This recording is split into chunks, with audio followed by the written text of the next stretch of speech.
The birth of Jacob and Esau. These are the family records of Isaac, son of Abraham. Abraham fathered Isaac. Isaac was 40 years old when he took as his wife Rebekah, daughter of Bethuel, the Aramean from Padan Aram, and sister of Laban, the Aramean.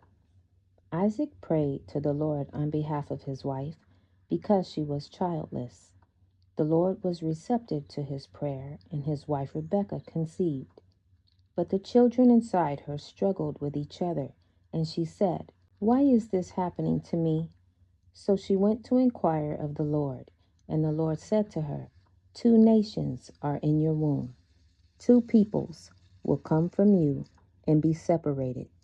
One people will be stronger than the other, and the older will serve the younger." When her time came to give birth, there were indeed twins in her womb. The first one came out red-looking, covered with hair, like a fur coat, and they named him Esau. After this, his brother came out grasping Esau's heel with his hand, so he was named Jacob. Isaac was 60 years old when they were born. Esau sells his birthright. When the boys grew up, Esau became an expert hunter, an outdoorsman, but Jacob was a quiet man who stayed at home. Isaac loved Esau because he had a taste for wild game, but Rebekah loved Jacob. Once when Jacob was cooking a stew, Esau came in from the field exhausted. He said to Jacob, "Let me eat some of that red stuff, because I'm exhausted." That is why he was also named Edom. Jacob replied, "First, sell me your birthright." "Look," said Esau, "I'm about to die, so what good is a birthright to me?" Jacob said, "Swear to me first." So he swore to Jacob and sold his birthright to him. Then Jacob gave bread and lentil stew to Esau. He ate, drank, got up, and went away. So Esau despised his birthright. In the 6th week, in the 2nd year of it, Rebekah gave birth to 2 sons of Isaac, Jacob and Esau. And Jacob had no beard, and was a straight and tall man who dwelt in tents. And Esau was a powerful man of the field, and was hairy. The youths grew, and Jacob learned to write, but Esau did not learn, for he was a man of the field and a hunter, and he learned war, and all his deeds were fierce. Abraham loved Jacob, but Isaac loved Esau. And Abraham saw the deeds of Esau, and he knew that in Jacob should his name and offspring be called. He called Rebekah and gave commandment regarding Jacob, for he knew that she too loved Jacob much more than Esau. He said to her, "My daughter, watch over my son Jacob, for he shall take my place on the earth. He shall be a blessing throughout the children of men, and for the glory of all the offspring of Shem. I know that the Lord will choose him to be a people, a nation, and a possession to himself above all peoples that are on the face of the earth. Isaac, my son, loves Esau more than Jacob, but I see that you truly love Jacob. Add still further to your kindness to him, and regard him in love, for he shall be a blessing to us on the earth from now on to all generations of the earth. Let your hands be strong, and let your heart rejoice in your son Jacob, for I have loved him far beyond all my sons. He shall be blessed forever, and his offspring shall fill the whole earth. If a man can number the sand of the earth, his offspring also shall be numbered. And all the blessing with which the Lord has blessed me and my offspring shall belong to Jacob and his offspring always. In his offspring shall my name be blessed, and the name of my fathers, Shem, Noah, Enoch, Mahalalel, Enos, Seth, and Adam. And these shall serve to lay the foundations of the heaven, and to strengthen the earth, and to renew all the stars and planets which are in the sky. He called Jacob and kissed him in front of Rebekah, his mother, and blessed him, and said, "Jacob, my beloved son, whom my soul loves, may God bless you from above the sky, and may he give you all the blessings with which he blessed Adam, Enoch, Noah, and Shem, in all the things of which he told me, and all the things which he promised to give me, may he cause to be yours and your offspring forever, according to the days of heaven above the earth. And the spirits of Mastema shall not rule over you or over your offspring, or turn you from the Lord, who is your God, from now on forever. May the Lord God be a father to you, and may you be like his firstborn son, and to the people always. Go in peace, my son. And they both went out together from Abraham. Rebekah loved Jacob with all her heart and with all her soul, very much more than Esau, but Isaac loved Esau much more than Jacob. It happened after the death of Abraham that the Lord blessed Isaac his son, who arose from Hebron and went and dwelt at the well of the vision in the first year of the 3rd week of this Jubilee, 7 years. In the first year of the 4th week, a famine began in the land besides the first famine, which had been in the days of Abraham. Jacob made lentil soup, and Esau came from the field hungry. He said to Jacob, his brother, "Give me some of this red soup." Jacob said to him, "Sell to me your birthright, and I will give you bread, and also some of this lentil soup." And Esau said in his heart, "If I shall die, what good is my birthright to me?" He said to Jacob, "I give it to you." And Jacob said, "Swear to me this day." And he swore to him. And Jacob gave his brother Esau bread and soup, and he ate until he was satisfied. And Esau despised his birthright. For this reason was Esau's name called Edom, red, because of the red soup which Jacob gave him from his birthright. And Jacob became the elder, and Esau was brought down from his dignity. The stolen blessing. When Isaac was old and his eyes were so weak that he could not see, he called his older son Esau and said to him, "My son." And he answered, "Here I am." He said, "Look, I am old and do not know the day of my death. So now, take your hunting gear, your quiver and bow, and go out in the field to hunt some game for me. Then make me a delicious meal that I love and bring it to me to eat, so that I can bless you before I die." Now Rebekah was listening to what Isaac said to his son Esau. So while Esau went to the field to hunt some game to bring in, Rebekah said to her son Jacob, "Listen, I heard your father talking with your brother Esau. He said, 'Bring me game and make a delicious meal for me to eat, so that I can bless you in the Lord's presence before I die.' Now, my son, listen to me and do what I tell you. Go to the flock and bring me 2 choice young goats, and I will make them into a delicious meal for your father, the kind he loves. Then take it to your father to eat, so that he may bless you before he dies."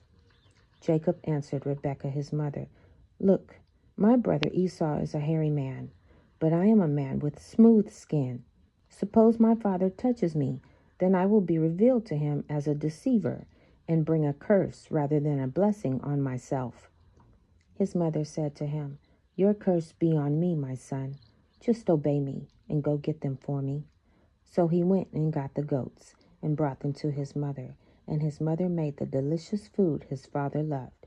Then Rebekah took the best clothes of her older son Esau, which were in the house, and had her younger son Jacob wear them. She put the skins of the young goats on his hands and the smooth part of his neck. Then she handed the delicious food and the bread she had made to her son Jacob. When he came to his father, he said, "My father." And he answered, "Here I am. Who are you, my son?" Jacob replied to his father, "I am Esau, your firstborn. I have done as you told me. Please sit up and eat some of my game, so that you may bless me." But Isaac said to his son, "How did you ever find it so quickly, my son?" He replied, "Because the Lord your God made it happen for me."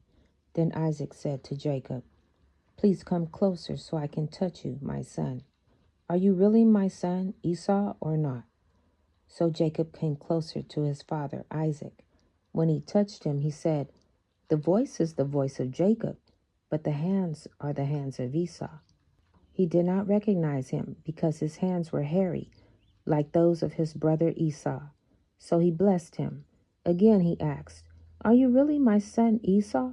And he replied, "I am." Then he said, "Bring it closer to me, and let me eat some of my son's game, so that I can bless you." Jacob brought it closer to him, and he ate. He brought him wine, and he drank. Then his father Isaac said to him, "Please come closer and kiss me, my son." So he came closer and kissed him.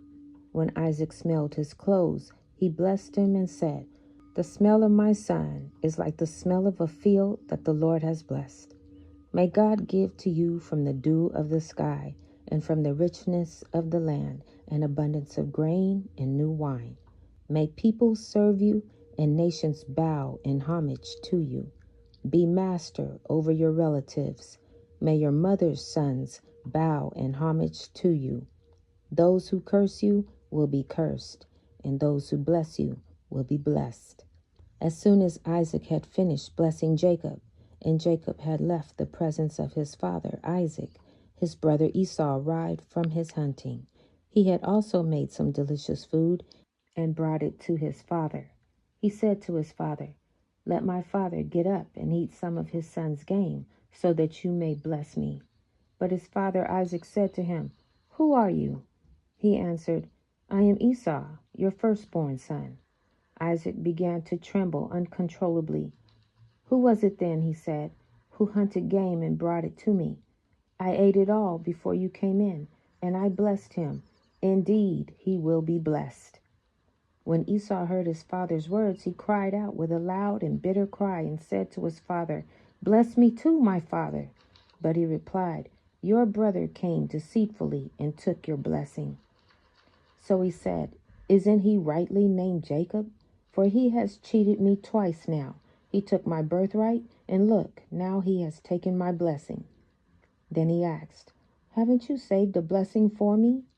But Isaac answered Esau, "Look, I have made him a master over you, and have given him all of his relatives as his servants, and have sustained him with grain and new wine. What then can I do for you, my son?" Esau said to his father, "Do you have only one blessing, my father? Bless me too, my father." And Esau wept loudly. His father Isaac answered him, "Look, your dwelling place will be away from the richness of the land, away from the dew of the sky above. You will live by your sword, and you will serve your brother. But when you rebel, you will break his yoke from your neck." Esau's anger. Esau held a grudge against Jacob because of the blessing his father had given him. And Esau determined in his heart, "The days of mourning for my father are approaching, then I will kill my brother Jacob." When the words of her older son Esau were reported to Rebekah, she summoned her younger son Jacob and said to him, "Listen, your brother Esau is consoling himself by planning to kill you. So now, my son, listen to me. Flee at once to my brother Laban in Haran, and stay with him for a few days until your brother's anger subsides, until your brother's rage turns away from you, and he forgets what you have done to him. Then I will send for you and bring you back from there. Why should I lose you both in one day?" So Rebekah said to Isaac, "I'm sick of my life because of these Hittite girls. If Jacob marries someone from around here like these Hittite girls, what good is my life?" In the 7th year of this week, Isaac called Esau, his elder son, and said to him, "I am old, my son, and my sight is dim, and I do not know the day of my death. Now take your hunting weapons, your quiver and your bow, and go out to the field and hunt, and catch me venison, my son, and make me flavorful meat like my soul loves, and bring it to me that I may eat, and that my soul may bless you before I die." But Rebekah heard Isaac speaking to Esau. Esau went out early to the field to hunt and catch and bring home meat to his father. Rebekah called Jacob her son and said to him, "Look, I heard Isaac your father speak to Esau your brother, saying, 'Hunt for me and make me flavorful meat, and bring it to me that I may eat and bless you before the Lord before I die.' Now, my son, do as you are told and do as I command you. Go to your flock and fetch me 2 good kids of the goats. and I will make them good tasting meat for your father, like he loves, and you will bring it to your father, that he may eat and bless you to the Lord before he dies." Jacob said to Rebekah his mother, "Mother, I shall not withhold anything which my father will eat and which would please him, but I am afraid that he will recognize my voice and wish to touch me. And you know that I am smooth, and Esau my brother is hairy, and he will see me an evildoer, because I am doing something that he has not told me to do. He will be very angry with me, and I shall bring on myself a curse and not a blessing." Rebekah his mother said to him, "Your curse be on me, my son. Just do as you are told." Jacob obeyed the voice of Rebekah his mother, and went and brought back 2 good and fat goat kids, and brought them to his mother, and his mother made them tasty meat like he loved. Rebekah took the good and pleasing clothes of Esau, her elder son, which was with her in the house, and she clothed Jacob, her younger son, with them, and she put the skins of the kids on his hands and on the exposed parts of his neck. And she gave the meat and the bread, which she had prepared, to her son Jacob. Jacob went in to his father and said, "I am your son. I have done as you asked me. Arise and sit and eat of that which I have caught, father, that your soul may bless me." Isaac said to his son, "How have you found game so quickly, my son?" Jacob said, "Because the Lord your God caused me to find it." Isaac said to him, "Come closer, that I may feel you, my son, and know if you are my son Esau or not." Jacob went near to Isaac his father, and he felt him and said, "The voice is Jacob's, but the hands are the hands of Esau." And he did not recognize him, because it was a decision from heaven to remove his power of perception, and Isaac discerned not, because his hands were hairy as his brother Esau's. So Isaac blessed him. He said, "Are you my son Esau?" And Jacob said, "I am your son." And Isaac said, "Bring it to me, that I may eat of that which you have caught, my son, that my soul may bless you." And Jacob brought it to him, and he ate. And Jacob brought him wine, and he drank. Isaac his father said to him, "Come close and kiss me, my son." He came close and kissed Isaac, and he smelled the smell of his raiment. And he blessed Jacob and said, "Look, the smell of my son is as the smell of a full field, which the Lord has blessed. May the Lord give you of the dew of heaven and of the dew of the earth, and plenty of corn and oil. Let nations serve you, and peoples bow down to you. Be ruler over your brothers, and let your mother's sons bow down to you. And may all the blessings that the Lord has blessed me and blessed Abraham, my father, be imparted to you and to your offspring forever. Cursed be he that curses you, and blessed be he that blesses you." It happened, as soon as Isaac had made an end of blessing his son Jacob, that Jacob had went away from Isaac his father, and hid himself. Esau his brother came in from his hunting, and he also made flavorful meat, and brought it to his father. And Esau said to his father, "Let my father arise and eat of my venison, that your soul may bless me." Isaac his father said to him, "Who are you?" Esau said to him, "I am your firstborn, your son Esau. I have done as you have commanded me." Isaac was very greatly surprised, and said, "Who is he that has hunted and caught and brought it to me? And I have eaten of all before you came, and have blessed him, and he shall be blessed, and all his offspring forever." It happened, when Esau heard the words of his father Isaac, that he cried with a very loud and bitter cry, and said to his father, "Bless me also, father." Isaac said to him, "Your brother came with trickery, and has taken away your blessing." He said, "Now I know why his name is Jacob. Behold, he has supplanted me these 2 times. He took away my birthright, and now he has taken away my blessing." Esau said, "Have you not reserved a blessing for me, father?" And Isaac answered and said to Esau, "Look, I have made him your lord, and all his brothers have I given to him for servants. I have strengthened him with plenty of corn and wine and oil. Now what shall I do for you, my son?" Esau said to Isaac his father, "Have you only one blessing, father? Please, bless me also, father." Esau lifted up his voice and wept. And Isaac answered and said to him, "Far from the dew of the earth, shall be your dwelling, and far from the dew of heaven from above. By your sword will you live, and you will serve your brother. It shall happen that when you become great and do shake his yoke from off your neck, you will sin completely and commit a sin worthy of death, and your offspring shall be rooted out from under heaven. So Esau kept threatening Jacob because of the blessing his father blessed him with. And he said in his heart, "May the days of mourning for my father come now, so that I may kill my brother Jacob." Jacob's departure.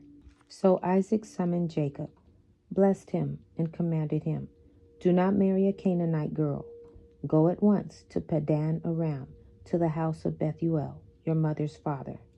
Marry one of the daughters of Laban, your mother's brother. May God Almighty bless you and make you fruitful and multiply you so that you become an assembly of peoples. May God give you and your offspring the blessing of Abraham, so that you may possess the land where you live as a foreigner, the land God gave to Abraham." So Isaac sent Jacob to Padan Aram, to Laban, son of Bethuel, the Aramean, the brother of Rebekah, the mother of Jacob and Esau. Esau noticed that Isaac blessed Jacob and sent him to Padan Aram to get a wife there. When he blessed him, Isaac commanded Jacob, "Do not marry a Canaanite girl." And Jacob listened to his father and mother and went to Padan Aram. Esau realized that his father Isaac disapproved of the Canaanite women, so Esau went to Ishmael and married. In addition to his other wives, Mahalath, daughter of Ishmael, Abraham's son. She was the sister of Nebaioth. "My son Jacob, remember my words. Observe the commandments of Abraham, your father. Separate yourself from the nations, Gentiles, and do not eat with them. Do not emulate their works, and do not associate with them, because their works are unclean, and all their ways are a pollution and an abomination and uncleanness. They offer their sacrifices to the dead, and they worship evil spirits, and they eat over the graves, and all their works are empty and nothingness.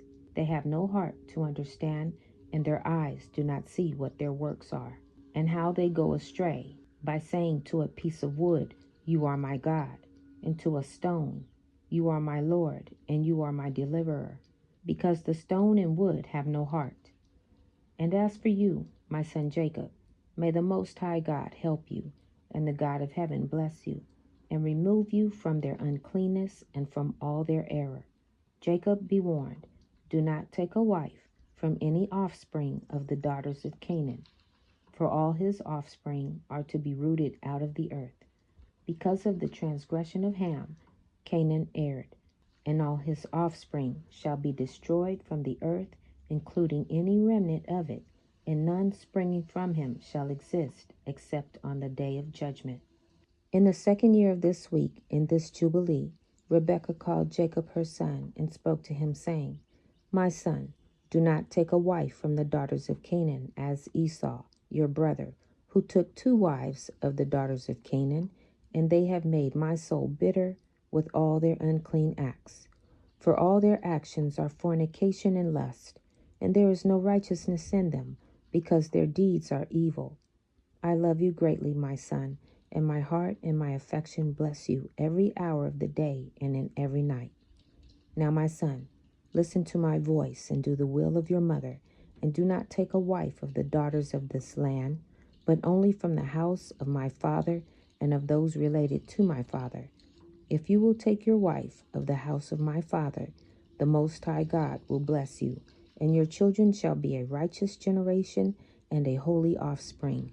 And then spoke Jacob to Rebekah his mother, and said to her, "Look, mother, I am 9 weeks of years old, and I have neither been with, nor have I touched any woman, nor have I engaged myself to any, nor I have even thought of taking me a wife of the daughters of Canaan. For I remember, mother, the words of Abraham our father, for he commanded me not to take a wife of the daughters of Canaan, but to take me a wife from the offspring of my father's house, and from my kind folks. I have heard before that daughters have been born to Laban, your brother, and I have set my heart on them to take a wife from among them. For this reason I have guarded myself in my spirit against sinning or being corrupted in any way throughout all the days of my life. For with regard to lust and fornication, Abraham my father gave me many commands.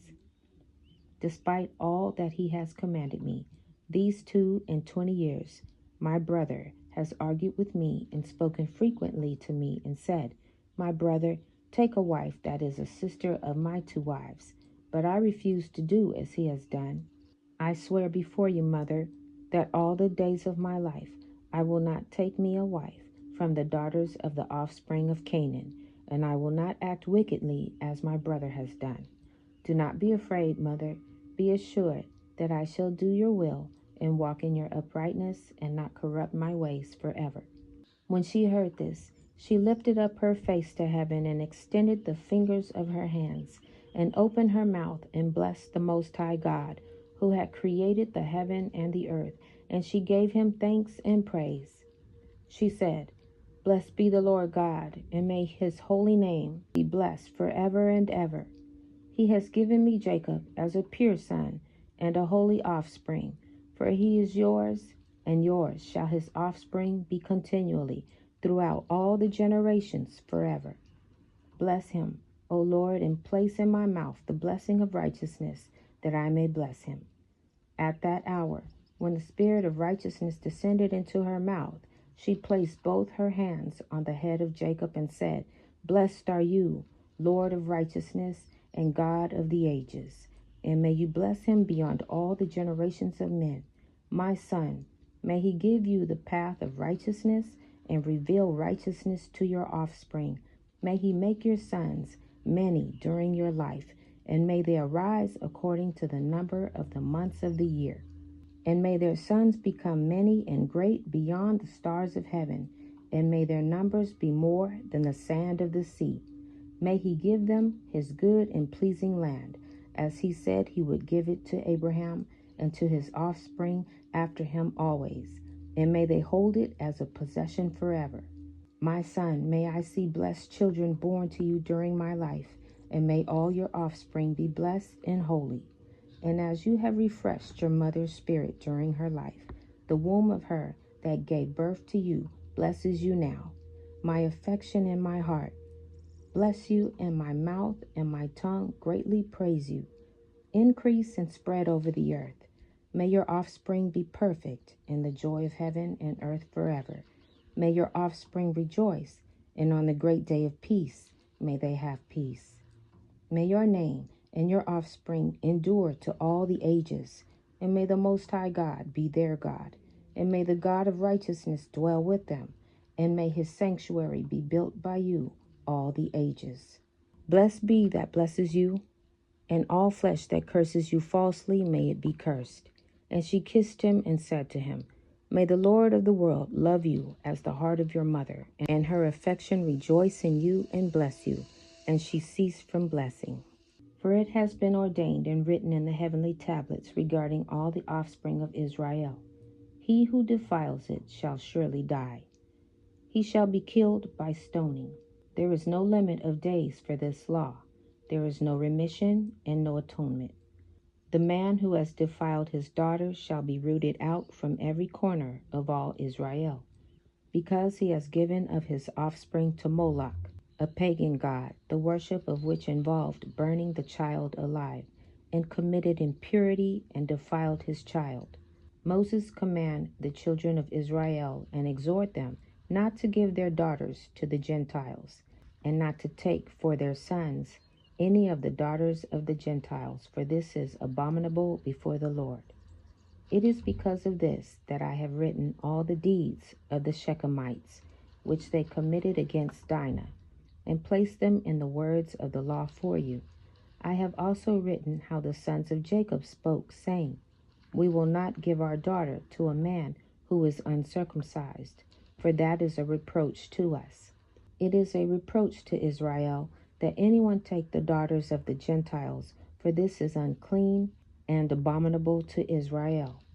Israel will not be free from this uncleanness if it has a wife of the daughters of the Gentiles, or has given any of its daughters to a man who is of any of the Gentiles.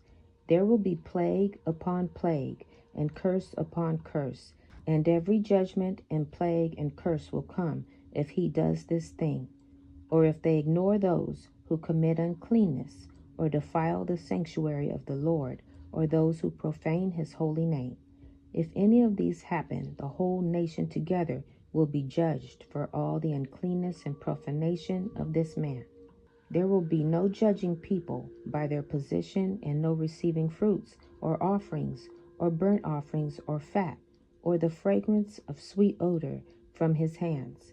It will be unacceptable, and so warn every man and woman in Israel who defiles the sanctuary. Jacob meets Rachel. Jacob resumed his journey and went to the eastern country. He looked and saw a well in the field. 3 flocks of sheep were lying there beside it, because the sheep were watered from this well. The shepherds would roll the stone from the opening of the well and water the sheep when all the flocks were gathered there. Then they would return the stone to its place over the well's opening. Jacob asked the men at the well, "My brothers, where are you from?" "We're from Haran," they answered. "Do you know Laban, Nahor's grandson?" Jacob asked them. They answered, "We know him." "Is he well?" Jacob asked. "Yes," they said.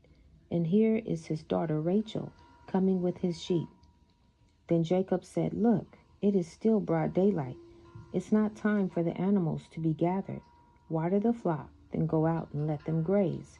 But they replied, "We can't until all the flocks have been gathered and the stone is rolled from the well's opening. Then we will water the sheep." While he was still speaking with them, Rachel came with her father's sheep, for she was a sheep herdess. As soon as Jacob saw his uncle Laban's daughter Rachel with his sheep, he went up and rolled the stone from the opening and watered his uncle Laban's sheep. Then Jacob kissed Rachel and wept loudly. He told Rachel that he was her father's relative, Rebekah's son. She ran and told her father. When Laban heard the news about his sister's son Jacob, he ran to meet him, hugged him, and kissed him. Then he took him in to his house, and Jacob told him all that had happened. Laban said to him, "Yes, you are my own flesh and blood." After Jacob had stayed with him a month, Laban said to him, "Just because you're my relative, should you work for me for nothing? Tell me what your wages should be." Now Laban had 2 daughters. The older was named Leah, and the younger was named Rachel. Leah had tender eyes, but Rachel was shapely and beautiful. Jacob loved Rachel, so he answered Laban, "I'll work for you 7 years for your younger daughter Rachel." Laban replied, "Better that I give her to you than to some other man. Stay with me." So Jacob worked 7 years for Rachel, and they seemed like only a few days to him because of his love for her. Then Jacob said to Laban, "Since my time is complete, give me my wife so I can sleep with her." So Laban invited all the men of the place and sponsored a feast. That evening Laban took his daughter Leah and gave her to Jacob, and he slept with her. And Laban gave his maid Zilpah to his daughter Leah as her handmaid. When morning came, there was Leah. So he said to Laban, "What have you done to me? Wasn't it for Rachel that I worked for you? Why have you deceived me?" Laban answered, "It is not the custom in our country to give the younger daughter in marriage before the firstborn. Complete this week of wedding celebration, and we will also give you this younger one in return for working yet another 7 years for me." And Jacob did just that. He finished the week of celebration, and Laban gave him his daughter Rachel as his wife. And Laban gave his maid Bilhah to his daughter Rachel as her handmaid. Jacob slept with Rachel also, and indeed he loved Rachel more than Leah, and he worked for Laban another 7 years. When the Lord saw that Leah was neglected, he opened her womb, but Rachel was unable to conceive. Leah conceived, gave birth to a son, and named him Reuben. For she said, "The Lord has seen my affliction. Surely my husband will love me now." She conceived again, gave birth to a son, and said, "The Lord heard that I am neglected, and has given me this son also." So she named him Simeon. She conceived again, gave birth to a son, and said, "At last my husband will become attached to me, because I have borne 3 sons for him." Therefore he was named Levi. And she conceived again, gave birth to a son, and said, "This time I will praise the Lord." Therefore she named him Judah. Then Leah stopped having children. When Rachel saw that she was not bearing Jacob any children, she envied her sister. "Give me sons, or I will die," she said to Jacob.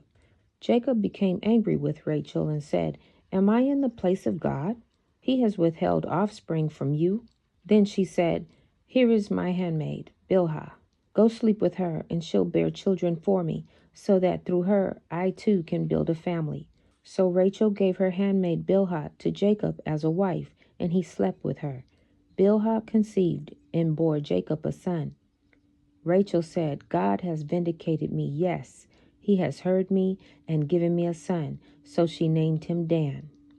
Rachel's handmaid Bilhah conceived again and bore Jacob a second son. Rachel said, "In my wrestlings with God I have wrestled with my sister and won," and she named him Naphtali. When Leah saw that she had stopped having children, she took her handmaid Zilpah and gave her to Jacob as a wife. Leah's handmaid Zilpah bore Jacob a son. Then Leah said, "What good fortune!" and she named him Gad.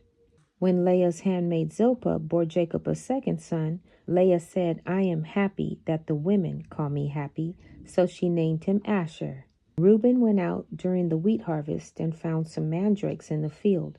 When he brought them to his mother Leah, Rachel asked, "Please give me some of your son's mandrakes." But Leah replied to her, "Isn't it enough that you have taken my husband? Now you also want to take my son's mandrakes?" "Well then," Rachel said, "he can sleep with you tonight in exchange for your son's mandrakes." When Jacob came in from the field that evening, Leah went out to meet him and said, "You must come with me, for I have hired you with my son's mandrakes." So Jacob slept with her that night. God listened to Leah, and she conceived and bore Jacob a 5th son. Leah said, "God has rewarded me for giving my handmaid to my husband," and she named him Issachar. Then Leah conceived again and bore Jacob a 6th son. "God has given me a good gift," Leah said. "This time my husband will honor me because I have borne 6 sons for him," and she named him Zebulun.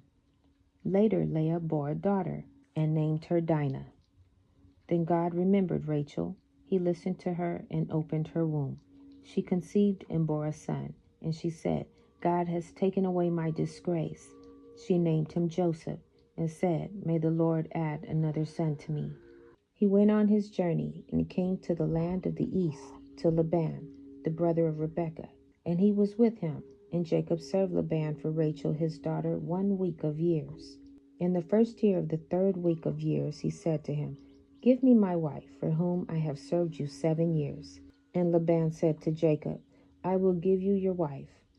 Laban made a feast and took Leah his elder daughter and gave her to Jacob as a wife, and gave Leah Zilpah for a handmaid. And Jacob did not know, for he thought that she was Rachel. He went in to her and saw she was Leah. And Jacob was angry with Laban and said to him, "Why have you done this to me? Did I not serve you for Rachel and not for Leah? Why have you wronged me? Take your daughter, and I will go. You have done evil to me." For Jacob loved Rachel more than Leah, because Leah's eyes were weak, but her form was very beautiful. Rachel had beautiful eyes and a beautiful and very voluptuous form. Laban said to Jacob, "It is not done that way in our country. We do not give the younger before the elder. And it is not right to do this, for thus it is ordained and written in the heavenly tablets, that no one should give his younger daughter before the elder. But the elder one is given first, and after her the younger. The man who does so will have guilt placed against him in heaven. And none is righteous that does this thing, for this deed is evil before the Lord. Command the children of Israel that they do not do this thing. Let them neither take nor give the younger before they have given the elder, for it is very wicked." And Laban said to Jacob, "Let the 7 days of the feast pass by, and I shall give you Rachel, that you may serve me another 7 years." that you may pasture my sheep as you did in the former week of years. On the day when the 7 days of the feast of Leah had passed, Laban gave Rachel to Jacob, that he might serve him another 7 years, and he gave Rachel Bilhah, the sister of Zilpah, as a handmaid. He served yet other 7 years for Rachel, for Leah had been given to him for nothing, since it was Rachel he wanted. And the Lord opened the womb of Leah, and she conceived and gave birth to a son for Jacob, and he called his name Reuben, on the 14th day of the 9th month, in the 1st year of the 3rd week. But the womb of Rachel was closed, for the Lord saw that Leah was hated and Rachel loved. Again Jacob went in to Leah, and she conceived, and gave birth to a second son for Jacob, and he called his name Simeon, on the 21st of the 10th month, and in the 3rd year of this week. Again Jacob went in to Leah, and she conceived, and gave birth to a third son, and he called his name Levi, in the new moon of the 1st month, in the 6th year of this week. Again Jacob went in to her, and she conceived, and gave birth to a fourth son, and he called his name Judah, on the 15th of the 3rd month, in the 1st year of the 4th week. Because of all this, Rachel envied Leah, for she did not bear a child, and she said to Jacob, "Give me children." And Jacob said, "Have I withheld from you the fruits of your womb? Have I left you?" And when Rachel saw that Leah had given birth to 4 sons for Jacob, Reuben and Simeon and Levi and Judah, she said to him, "Go in to Bilhah, my handmaid, and she will conceive and bear a son for me." She gave him Bilhah, her handmaid, to wife, and he went in to her, and she conceived and gave birth to a son, and he called his name Dan, on the 9th of the 6th month, in the 6th year of the 3rd week. Jacob went in again to Bilhah a second time, and she conceived and gave birth to another son for Jacob, and Rachel called his name Naphtali, on the 5th of the 7th month, in the 2nd year of the 4th week. When Leah saw that she had become sterile and could no longer have children, she envied Rachel. And she also gave her handmaid Zilpah to Jacob to wife, and she conceived and gave birth to a son, and Leah called his name Gad. And on the 12th of the 8th month, in the 3rd year of the 4th week, he went in to her again, and she conceived and gave birth to a second son, and Leah called his name Asher, on the 2nd of the 11th month, in the 5th year of the 4th week. Jacob went in to Leah, and she conceived and gave birth to a son, and she called his name Issachar, on the 4th of the 5th month, in the 4th year of the 4th week. And she gave him to a nurse. Jacob went in again to her, and she conceived and gave birth to 2 children, a son and a daughter, and she called the name of the son Zebulun, and the name of the daughter Dinah, in the 7th day of the 7th month, in the 6th year of the 4th week. The Lord was gracious to Rachel, and opened her womb, and she conceived and gave birth to a son, and she called his name Joseph, on the new moon of the 4th month, in the 6th year, in this 4th week. In the days when Joseph was born, Jacob said to Laban, "Give me my wives and sons, and let me go to my father Isaac, and let me make household for myself, for I have completed the years in which I have served you for your 2 daughters, and I will go to the house of my father." Laban said to Jacob, "Stay with me, and I will pay you wages, and pasture my flock for me again, and take your wages." They agreed with one another that he should give him as his wages those of the lambs and kids, which were born spotted, black and white. These were to be his wages. All the sheep brought out spotted and speckled and black, variously marked, and they brought out again lambs like themselves. And all that were spotted were Jacob's, and those which were not spotted were Laban's. Jacob's possessions multiplied greatly, and he possessed oxen and sheep and donkeys and camels and men servants and maid servants. Laban and his sons envied Jacob, and Laban took back his sheep from him, and he envied him and watched him for an opportunity to do evil. It happened when Rachel had given birth to Joseph that Laban went to shear his sheep, for they were distant from him, a 3-day journey. Rachel gave birth to a son in the night and called his name, Son of My Sorrow, for she broke down while giving birth to him, but his father called his name Benjamin. This happened on the 11th day of the 8th month, in the first of the 6th week of this Jubilee. Rachel died there, and she was buried in the land of Ephrath, the same as Bethlehem. And Jacob built a pillar on the grave of Rachel on the road above her grave. They set out from Bethel. When they were still some distance from Ephrath, Rachel began to give birth, and her labor was difficult. During her difficult labor, the midwife said to her, "Don't be afraid, for you have another son." With her last breath, for she was dying, she named him Ben-Oni, but his father called him Benjamin. So Rachel died and was buried on the way to Ephrath, that is Bethlehem. Jacob set up a marker on her grave. It is the marker at Rachel's grave still today. Leah, his wife, died in the 4th year of the 2nd week of the 45th Jubilee, and he buried her in the double cave near Rebekah, his mother, to the left of the grave of Sarah, his father's mother. All her sons and his sons came to mourn over Leah, his wife, with him, and to comfort him regarding her. He was lamenting her, for he loved her greatly after Rachel, her sister, died. She was perfect and upright in all her ways, and she honored Jacob. All the days that she lived with him, he did not hear from her mouth a harsh word, for she was gentle, peaceable, upright, and honorable. And he remembered all the deeds she had done during her life, and he lamented her greatly. He loved her with all his heart and with all his soul. Preparing to meet Esau. Jacob went on his way, and God's angels met him. When he saw them, Jacob said, "This is God's camp." So he called that place Mahanaim. Jacob sent messengers ahead of him to his brother Esau in the land of Seir, the territory of Edom. He commanded them, "You are to say to my lord Esau, this is what your servant Jacob says. I have been staying with Laban and have been delayed until now. I have oxen, donkeys, flocks, and male servants and female servants. I have sent this message to inform my lord in order to seek your favor." When the messengers returned to Jacob, they said, "We went to your brother Esau. He is coming to meet you, and he has 400 men with him." Jacob was greatly afraid and distressed. He divided the people with him into 2 camps, along with the flocks, herds, and camels. He thought, if Esau comes to one camp and attacks it, the remaining one can escape.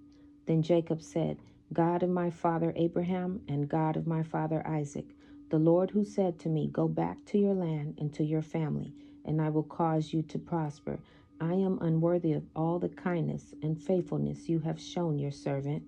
Indeed, I crossed over the Jordan with my staff, and now I have become 2 camps. Please rescue me from my brother Esau, for I am afraid of him. Otherwise he may come and attack me, the mothers and their children. You have said, 'I will cause you to prosper. I will make your offspring like the sand of the sea, too numerous to be counted.'" He spent the night there and took part of what he had brought with him as a gift for his brother Esau: 200 female goats, 20 male goats, 200 ewes, 20 rams, 30 milk camels with their young, 40 cows, 10 bulls, 20 female donkeys, and 10 male donkeys. He entrusted them to his servants as separate herds and said to them, "Go on ahead of me and leave some distance between the herds." And he told the first one, "When my brother Esau meets you and asks, 'Who do you belong to? Where are you going? And whose animals are these ahead of you?' then tell him, 'They belong to your servant Jacob. They are gifts sent to my lord Esau. And look, he is behind us." He also told the second one, the third, and everyone who was walking behind the animals, "Say the same thing to Esau when you find him. You are also to say, 'Look, your servant Jacob is right behind us.'" For he thought, "I want to appease Esau with the gift that is going ahead of me. After that, I can face him, and perhaps he will forgive me." So the gift was sent on ahead of him while he remained in the camp that night. During the night, Jacob got up and took his 2 wives, his 2 women servants, and his 11 sons, and crossed the ford of Jabbok. He took them and sent them across the stream, along with all his possessions. Jacob meets Esau. Now Jacob looked up and saw Esau coming toward him with 400 men. So he divided the children among Leah and Rachel, and the 2 handmaids. He put the handmaids and their children first, Leah and her children next, and Rachel and Joseph last. He himself went on ahead and bowed to the ground 7 times until he approached his brother. But Esau ran to meet him, hugged him, threw his arms around him, and kissed him. Then they wept. When Esau looked up and saw the women and children, he asked, "Who are these with you?" He answered, "The children God has graciously given your servant." Then the handmaids and their children approached him and bowed down. Leah and her children also approached and bowed down. And then Joseph and Rachel approached and bowed down. So Esau said, "What do you mean by this whole procession I met?" "To find favor with you, my lord," he answered. "I have enough, my brother," Esau replied. "Keep what you have." But Jacob said, "No, please. If I have found favor with you, take this gift from me. For indeed I have seen your face, and it is like seeing God's face, since you have accepted me. Please take my present that was brought to you, because God has been gracious to me, and I have everything I need." So Jacob urged him until he accepted. Then Esau said, "Let's move on, and I'll go ahead of you." Jacob replied, "My Lord knows that the children are weak, and I have nursing flocks and herds. If they are driven hard for one day, the whole herd will die. Let my Lord go ahead of his servant. I will continue on slowly at a pace suited to the livestock and the children until I come to my Lord at Seir." Esau said, "Let me leave some of my people with you." But he replied, "Why do that? Please indulge me, my Lord." That day Esau started on his way back to Seir, but Jacob went to Succoth. He built a house for himself and shelter for his livestock. That is why the place was called Succoth. After Jacob came from Padan Aram, he arrived safely at Shechem in the land of Canaan and camped in front of the city. He purchased a section of the field where he had pitched his tent from the sons of Hamor, Shechem's father, for 100 pieces of silver, and he set up an altar there and called it God, the God of Israel. The Lord appeared to him by night and blessed him and said to him, "Your name shall not be called Jacob, but they will call your name Israel." And he said to him again, "I am the Lord who created the heaven and the earth, and I will increase you and multiply you greatly. And kings shall come forth from you, and they shall be judges everywhere the foot of the sons of men have walked. I will give to your offspring all the earth that is under heaven. They shall judge all the nations as they desire. After that they shall possess the entire earth and inherit it forever." And he finished speaking with him, and he went up from him. Jacob watched until he had ascended into heaven. The wives of Esau. When Esau was 40 years old, he took as his wives Judith, daughter of Beeri, the Hittite, and Basemath, daughter of Elon, the Hittite. They made life bitter for Isaac and Rebekah. For in the days when Jacob went to Mesopotamia, Esau took to himself a wife, Mahalath, the daughter of Ishmael, and he gathered together all the flocks of his father and his wives, and went up and dwelt on Mount Seir, and left Isaac his father at the well of the oath alone. The generations of Esau. These are the family records of Esau, that is Edom. Esau took his wives from the Canaanite women: Adah, daughter of Elon the Hittite; Oholibamah, daughter of Anah and granddaughter of Zibeon the Hivite; and Basemath, daughter of Ishmael and sister of Nebaioth. Adah bore Eliaphaz to Esau. Basemath bore Reuel, and Oholibamah bore Jeush, Jalam, and Korah. These were Esau's sons, who were born to him in the land of Canaan. Esau took his wives, sons, daughters, and all the people of his household, as well as his herds, all his livestock, and all the property he had acquired in Canaan, he went to a land away from his brother Jacob. For their possessions were too many for them to live together, and because of their herds, the land where they stayed could not support them. So Esau, that is Edom, lived in the mountains of Seir. These are the family records of Esau, father of the Edomites, in the mountains of Seir. These are the names of Esau's sons: Eliaphaz, son of Esau's wife Adah, and Reuel, son of Esau's wife Basemath. The sons of Eliaphaz were Teman, Omar, Zepho, Gatam, and Kenaz. Timnah, the concubine of Esau's son Eliaphaz, bore Amalek to Eliaphaz. These are the sons of Esau's wife Adah. These are Reuel's sons: Nahath, Zerah, Shammah, and Mizah. These are the sons of Esau's wife Basemath. These are the sons of Esau's wife Oholibamah, daughter of Anah, and granddaughter of Zibeon. She bore Jeush, Jalam, and Korah to Edom. These are the dukes among Esau's sons, the sons of Eliaphaz, Esau's firstborn: Duke Teman, Duke Omar, Duke Zepho, Duke Kenaz, Duke Korah, Duke Gatam, and Duke Amalek. These are the dukes descended from Eliaphaz in the land of Edom. These are the sons of Adah. These are the sons of Reuel, Esau's sons: Duke Nahath, Duke Zerah, Duke Shammah, and Duke Mizah. These are the dukes descended from Reuel in the land of Edom. These are the sons of Esau's wife Basemath. These are the sons of Esau's wife Oholibamah: Duke Jeush, Duke Jalam, and Duke Korah.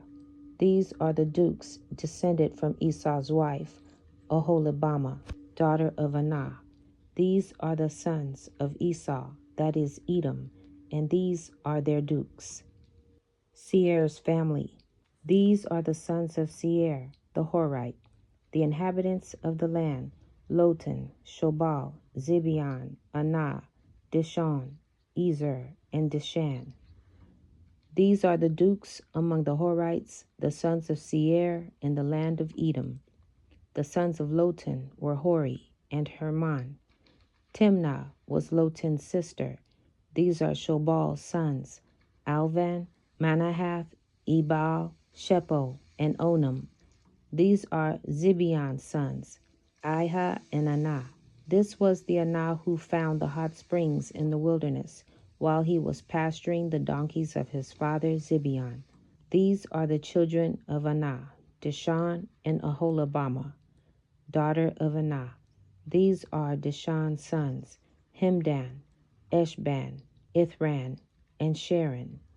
These are Ezer's sons: Bilhan, Zaavan, and Akan. These are Dishan's sons: Uz and Aran. These are the dukes among the Horites: Duke Lotan, Duke Shobal, Duke Zibeon, Duke Anah, Duke Dishon, Duke Ezer, and Duke Dishan. These are the dukes among the Horites, clan by clan, in the land of Seir. Rulers of Edom. These are the kings who reigned in the land of Edom. Before any king reigned over the Israelites, Bela, son of Beor, reigned in Edom. The name of his city was Dinhabah. When Bela died, Jobab, son of Zerah, from Bozrah, reigned in his place. When Jobab died, Husham, from the land of the Temanites, reigned in his place. When Husham died, Hadad, son of Bedad, reigned in his place. He defeated Midian in the field of Moab. The name of his city was Avith. When Hadad died, Samlah, from Masrekah, reigned in his place. When Samlah died, Shaul, from Rehoboth, on the Euphrates River, reigned in his place. When Shaul died, Baal-Hanan, son of Akbar, reigned in his place. When Baal-Hanan, son of Akbar, died, Hadar reigned in his place. His city was Pau, and his wife's name was Mehetabel, daughter of Matred, daughter of Mezahab.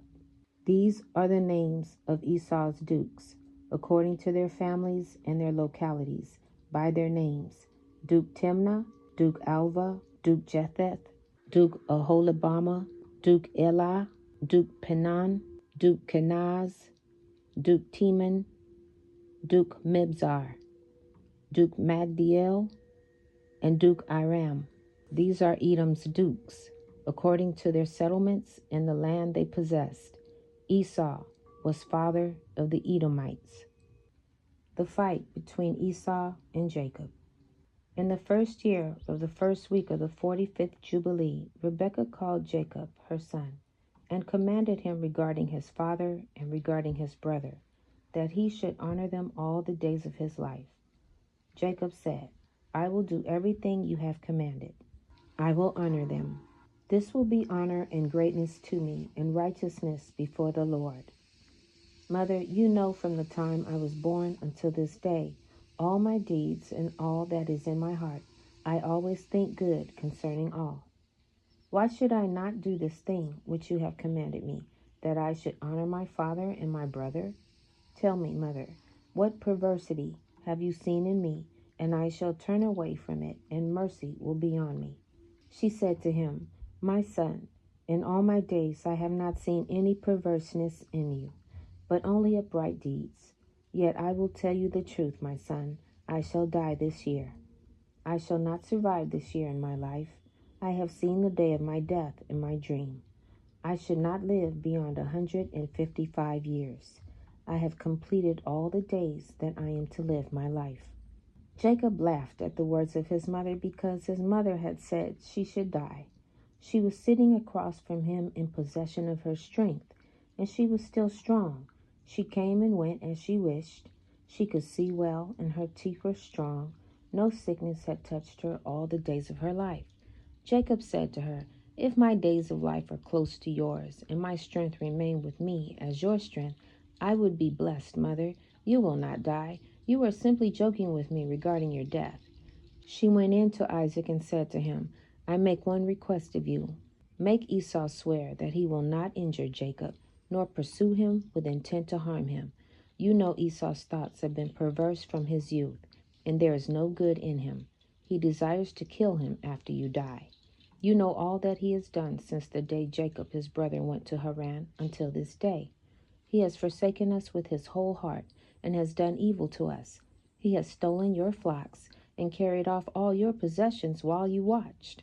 When we asked him and begged him for what was our own, he did as a man who was taking pity on us, giving a token like one giving alms to a beggar. He is bitter against you because you blessed Jacob, your perfect and upright son. There is no evil, but only goodness in Jacob. Since he came from Haran to this day, he has not robbed us of anything. He always brings us everything in its season.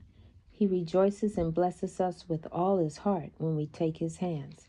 He has not parted from us since he came from Haran until this day. He remains with us continually at home, honoring us. Isaac said to her, I also know and see the deeds of Jacob, who was with us, how he honors us with all his heart. Before, I loved Esau more than Jacob because he was the firstborn, but now I love Jacob more than Esau.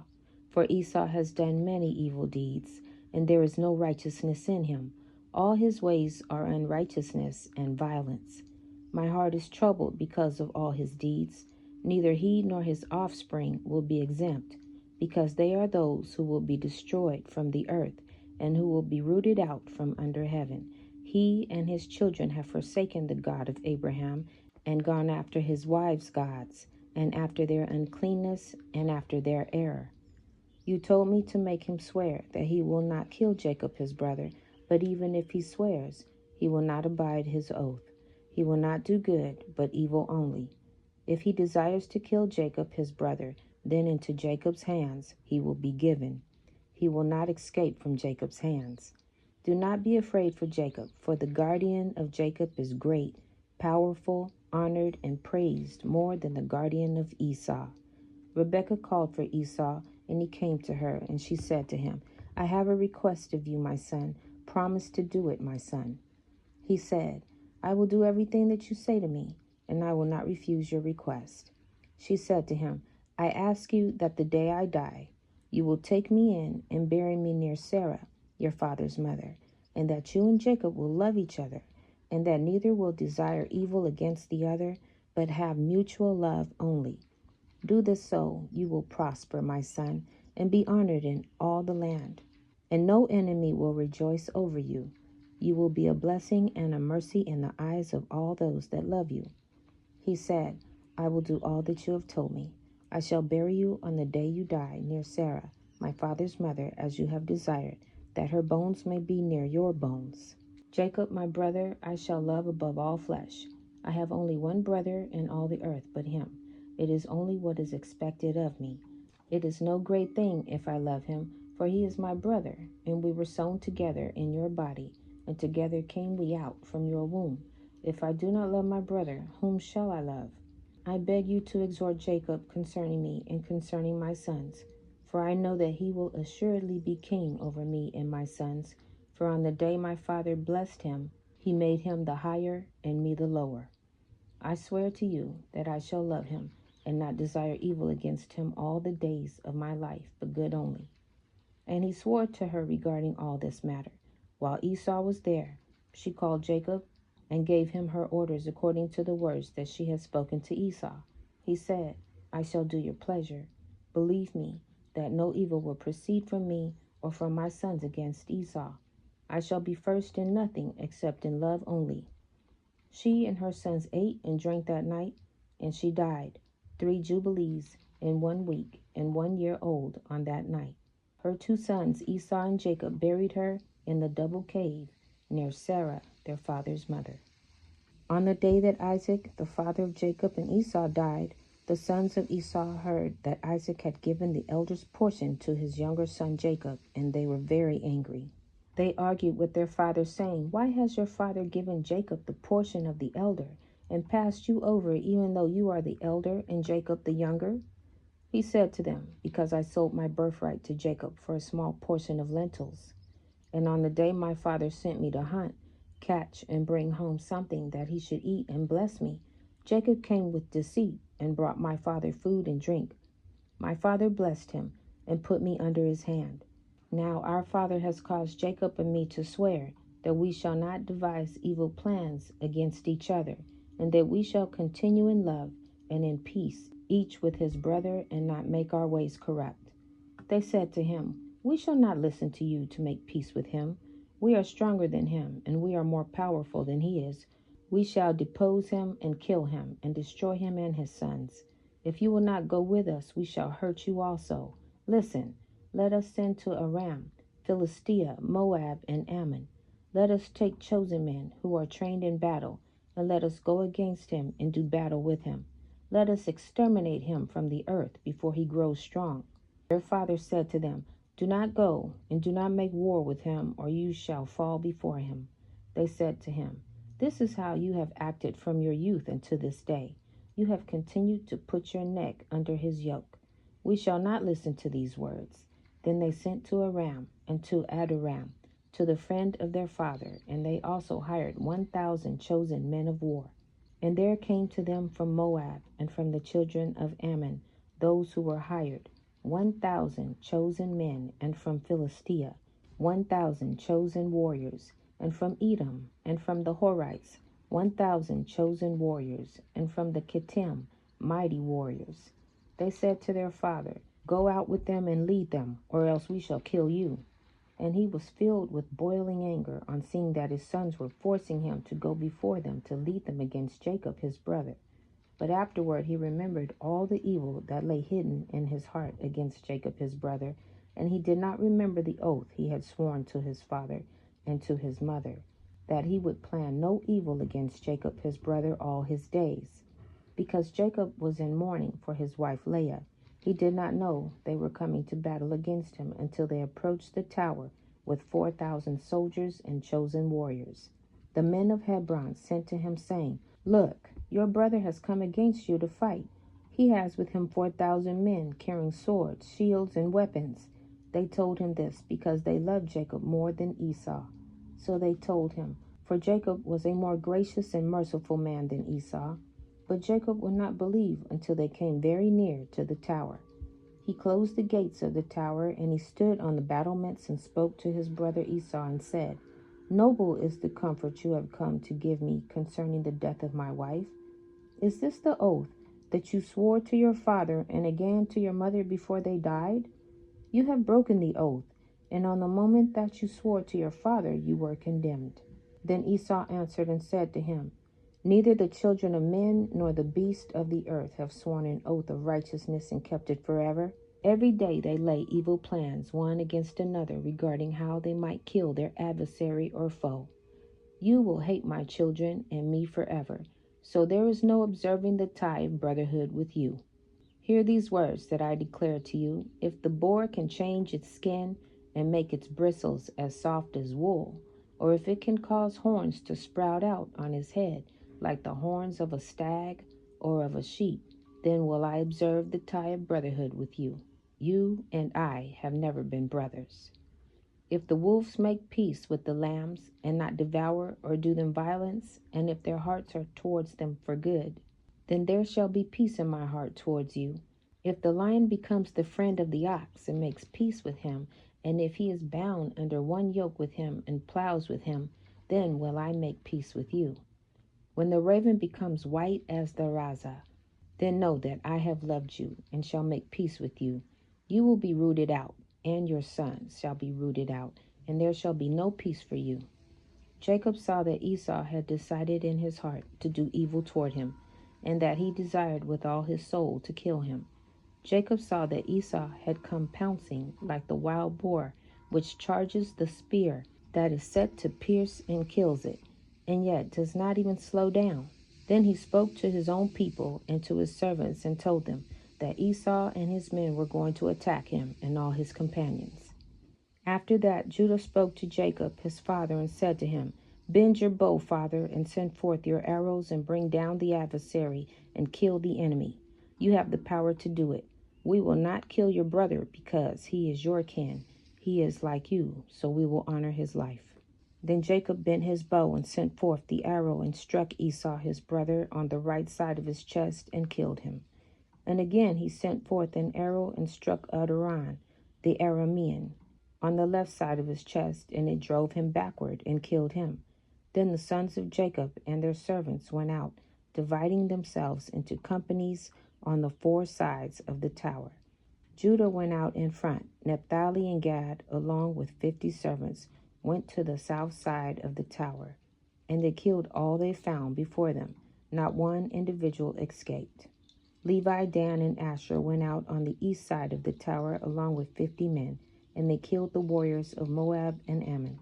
Reuben, Issachar, and Zebulun went out on the north side of the tower along with 50 men, and they killed the warriors of the Philistines.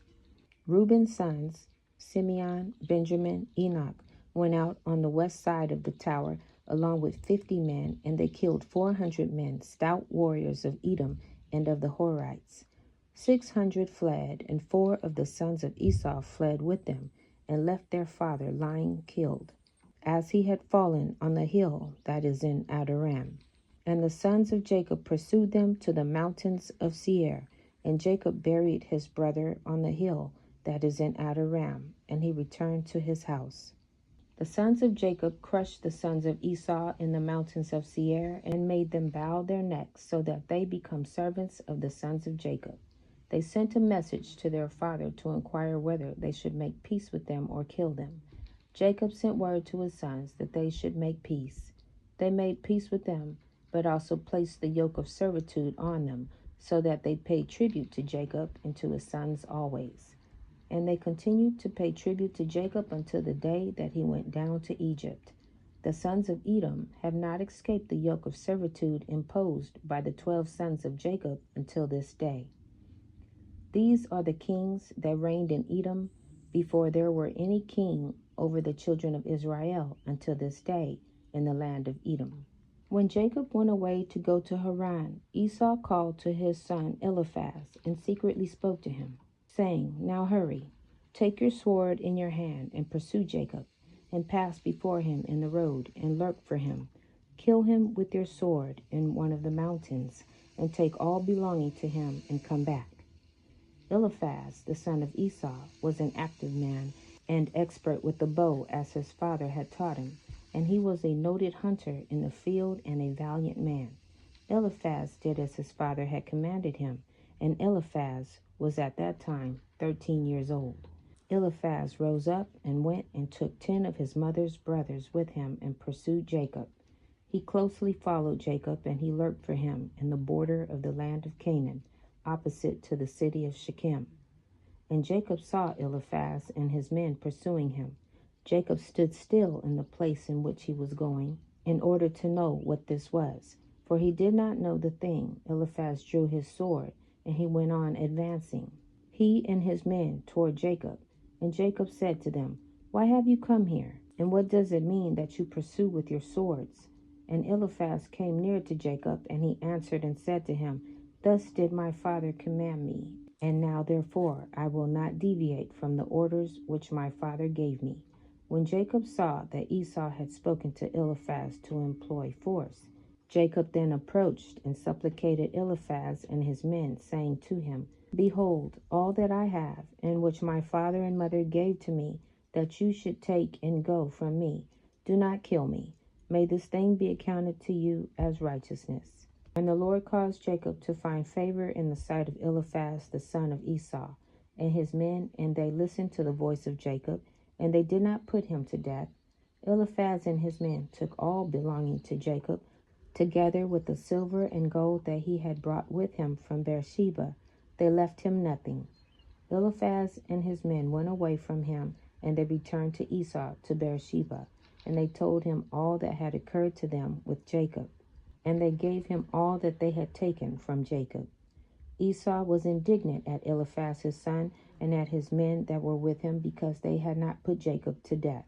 And they answered and said to Esau, Because Jacob supplicated us in this matter not to kill him, our pity was increased towards him, and we took all belonging to him and brought it to you. Esau took all the silver and gold which Eliaphaz had taken from Jacob, and he put them by in his house. They hurried and went and passed on the road before Jacob, and they came by another road to the land of Seir. They came to Esau and said to him, Thus says your brother and relative, your mother's brother Laban, and the son of Bethuel, saying, Have you heard what Jacob your brother has done to me? Who first came to me naked and gave birth to?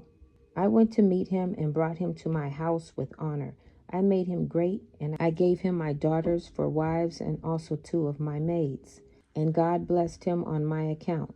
He increased abundantly, and had sons, daughters, and maidservants. He has also an immense stock of flocks and herds, camels and asses, also silver and gold in abundance.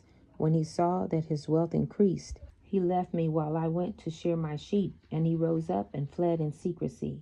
He lifted his wives and children on camels, and he led away all his cattle and property which he acquired in my land. And he lifted up his countenance to go to his father Isaac to the land of Canaan.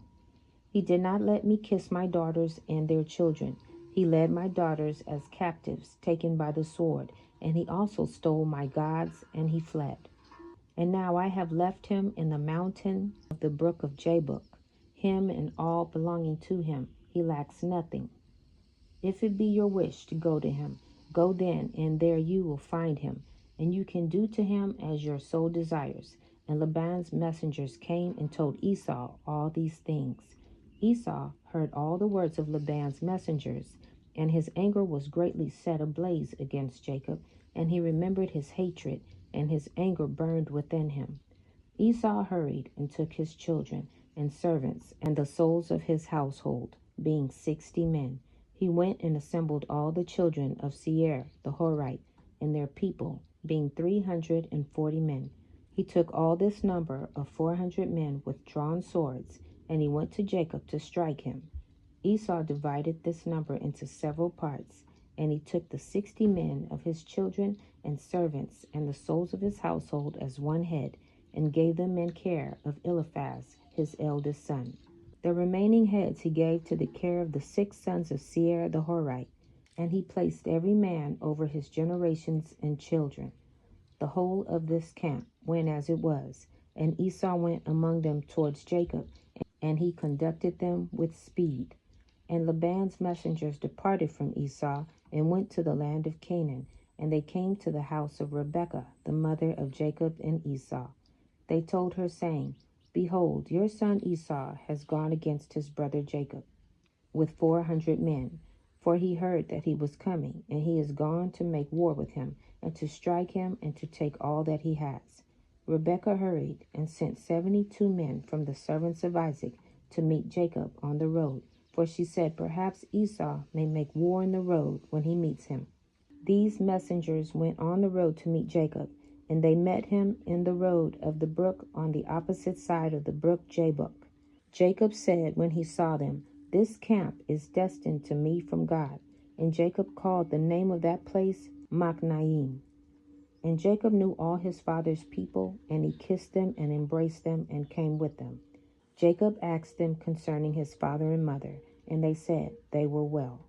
These messengers said to Jacob, Rebekah your mother has sent us to you, saying, I have heard, my son, that your brother Esau has gone forth against you on the road with men from the children of Seir the Horite.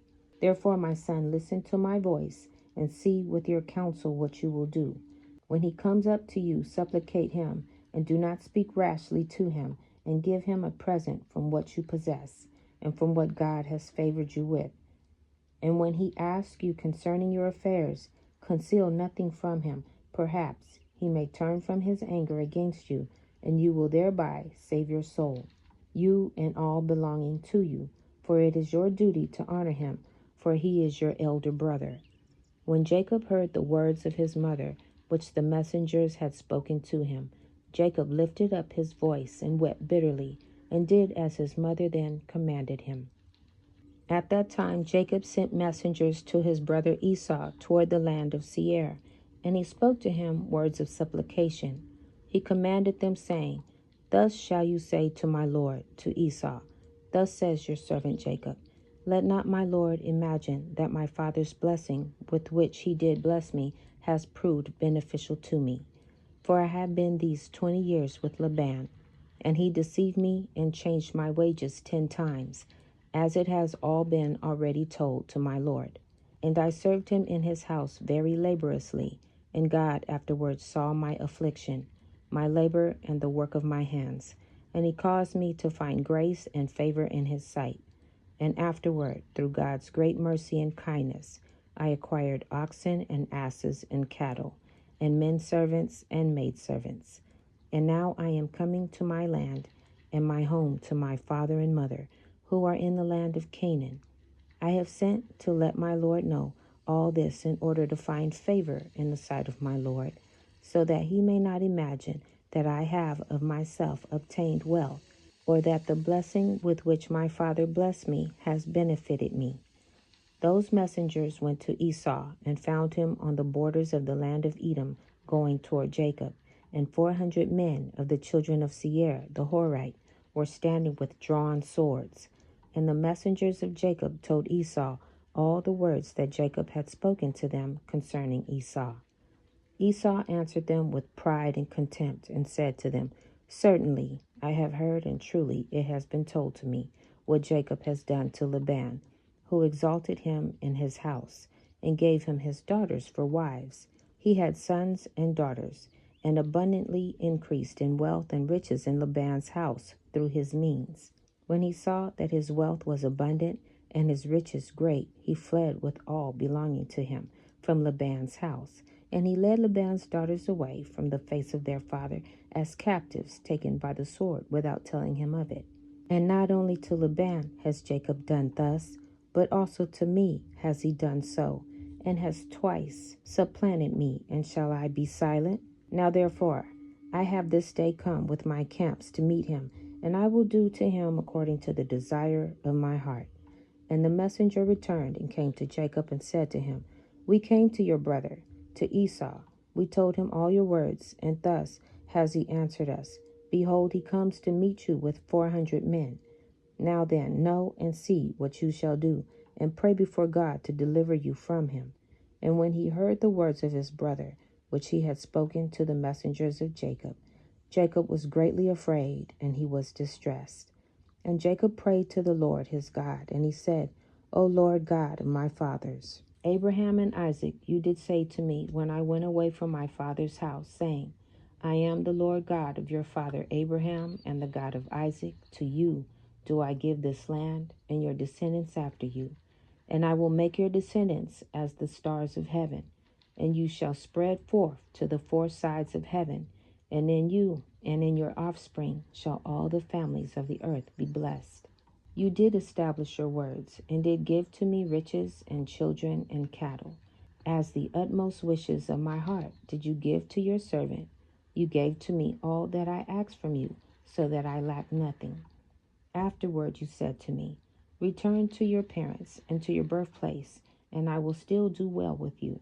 And now that I have come, and you did deliver me from Laban, I shall fall in the hands of Esau, who will kill me, yea, together with the mothers of my children.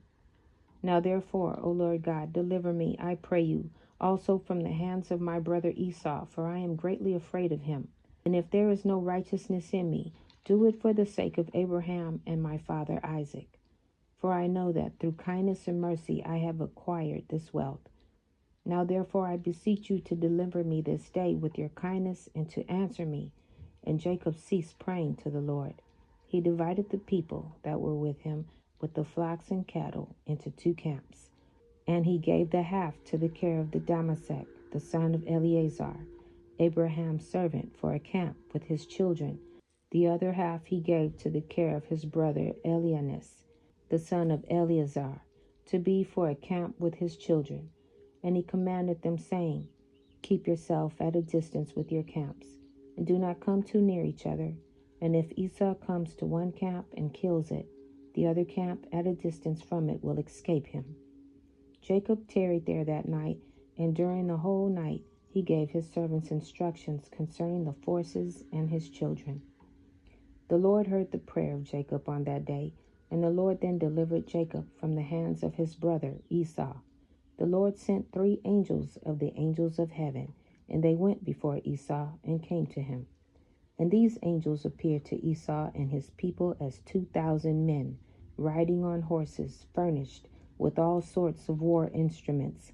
And they appeared in the sight of Esau and all his men, to be divided into 4 camps, with 4 dukes to them. And one camp went on, and they found Esau coming with 400 men toward his brother Jacob. And this camp ran toward Esau and his people, and terrified them. Esau fell off the horse in alarm, and all his men separated from him in that place, for they were greatly afraid. And the whole camp shouted after them when they fled from Esau. And all the warlike men answered, saying, Certainly we are the servants of Jacob, who is the servant of God, and who then can stand against us? And Esau said to them, O then, my lord and brother Jacob is your lord, whom I have not seen for these 20 years. And now that I have this day come to see him, do you treat me in this manner? And the angels answered him, saying, As the Lord lives, were not Jacob, of whom you speak, your brother? We would not let one remain from you and your people, but only on account of Jacob we will do nothing to them. And this camp passed from Esau and his men, and it went away. And Esau and his men had gone from them about a league, when the second camp came toward him with all sorts of weapons. And they also did to Esau and his men as the first camp had done to them. And when they had left it to go on, behold, the third camp came toward him, and they were all terrified. And Esau fell off the horse, and the whole camp cried out, and said, Certainly we are the servants of Jacob, who is the servant of God, who can stand against us? Esau again answered them, saying, O then, Jacob, my lord, and your lord is my brother, and for 20 years I have not seen his countenance. And hearing this day that he was coming, I went this day to meet him. And do you treat me in this manner? They answered him and said to him, As the Lord lives, were not Jacob your brother, as you did say? We would not leave a remnant from you and your men, but on account of Jacob, of whom you speak, being your brother, we will not meddle with you or your men. And the third camp also passed from them, and he still continued his road with his men toward Jacob, when the fourth camp came toward him, and they also did to him and his men as the others had done. When Esau beheld the evil which the four angels had done to him and to his men, he became greatly afraid of his brother Jacob, and he went to meet him in peace.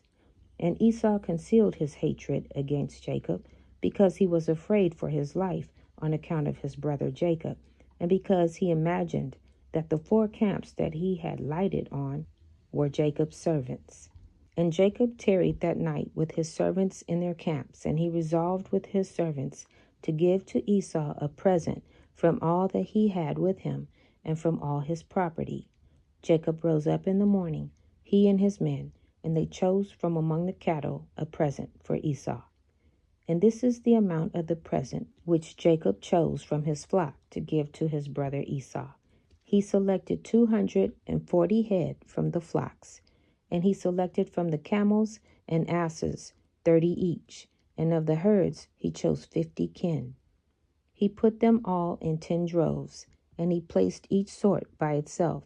He delivered them into the hands of 10 of his servants, each drove by itself. He commanded them and said to them, Keep yourselves at a distance from each other, and put a space between the droves. And when Esau and those who are with him shall meet you and ask you, saying, Whose are you, and where do you go? And to whom belongs all this before you? You shall say to them, We are the servants of Jacob, and we come to meet Esau in peace, and behold, Jacob comes behind us. And that which is before us is a present sent from Jacob to his brother Esau. And if they shall say to you, Why does he delay behind you from coming to meet his brother and to see his face? Then you shall say to them, Certainly he comes joyfully behind us to meet his brother, for he said, I will appease him with the present that goes to him, and after this I will see his face.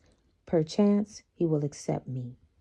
So the whole present passed on in the hands of his servants, and went before him on that day. And he lodged that night with his camps by the border of the brook of Jabbok.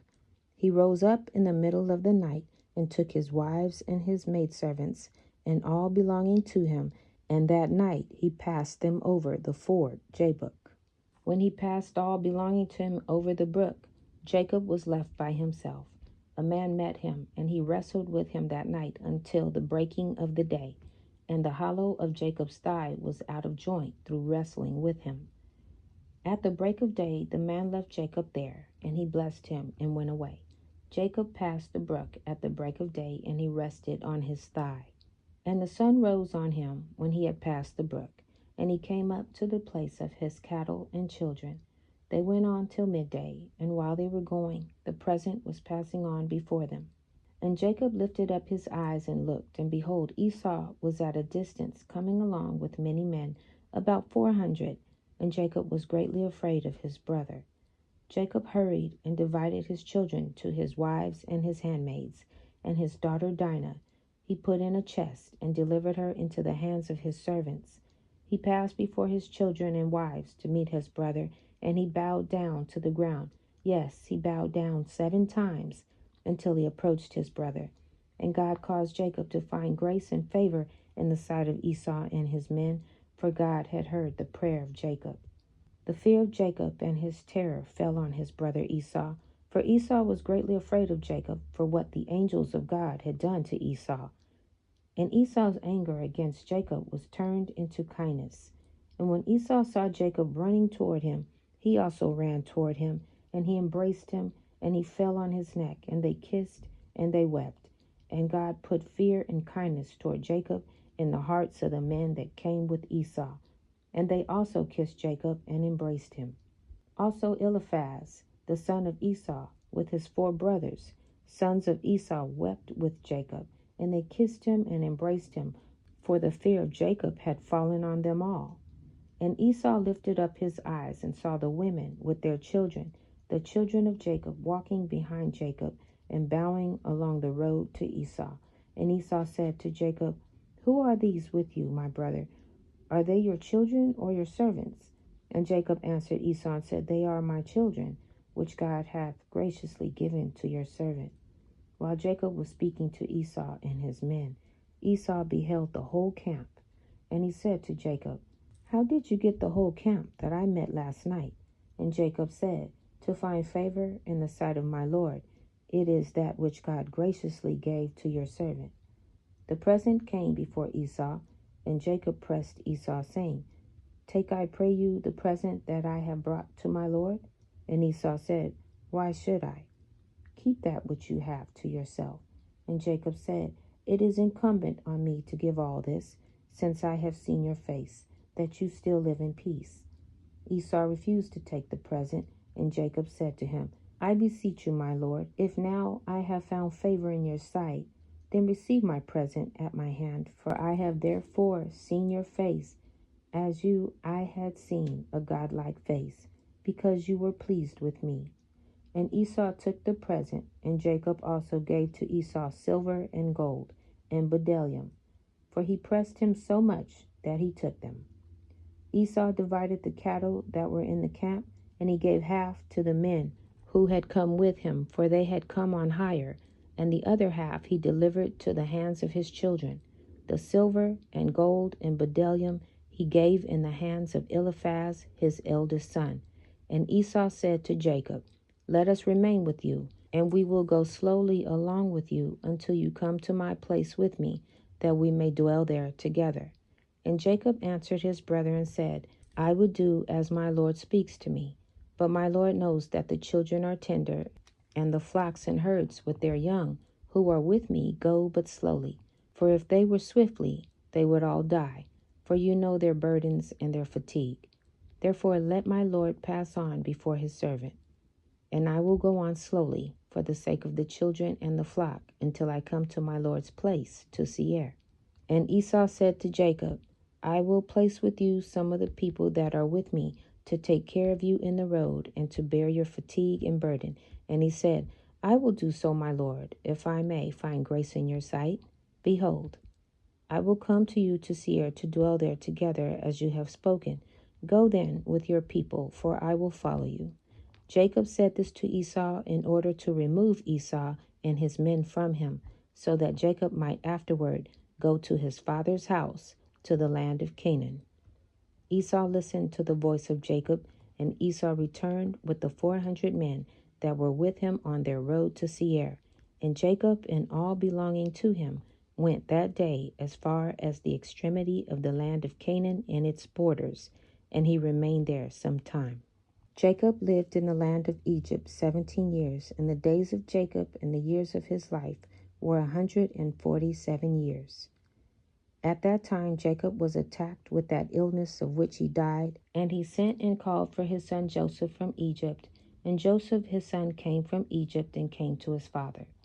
Jacob said to Joseph and to his sons, "Behold, I die, and the God of your ancestors will visit you and bring you back to the land which the Lord swore to give to you and to your children after you. Now therefore, when I am dead, bury me in the cave which is in Machpelah, in Hebron, in the land of Canaan, near my ancestors." Jacob made his son swear to bury him in Machpelah in Hebron, and his sons swore to him concerning this matter. And he commanded them, saying, "Serve the Lord your God, for he who delivered your fathers will also deliver you from all trouble." And Jacob said, "Call all your children to me." And all the children of Jacob's sons came and sat before him, and Jacob blessed them. And he said to them, "The Lord God of your fathers shall grant you 1,000 times as much, and bless you. And may he give you the blessing of your father Abraham." And all the children of Jacob's sons went forth on that day after he had blessed them. On the next day Jacob again called for his sons, and they all assembled and came to him and sat before him. And Jacob on that day blessed his sons before his death. Each man did he bless according to his blessing. So it was written in the book of the law of the Lord pertaining to Israel. And Jacob said to Judah, "I know, my son, that you are a mighty man, for your brothers. Reign over them, and your sons shall reign over their sons forever.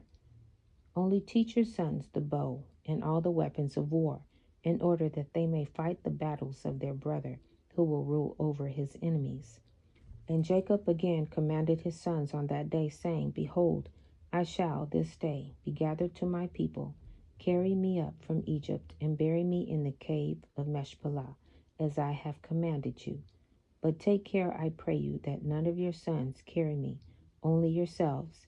And this is the manner you shall do to me, when you carry my body to go with it to the land of Canaan, to bury me. Judah, Issachar, and Zebulun shall carry my bier at the eastern side. Reuben, Simeon, and Gad at the south. Ephraim, Manasseh, and Benjamin at the west. Dan, Asher, and Naphtali at the north.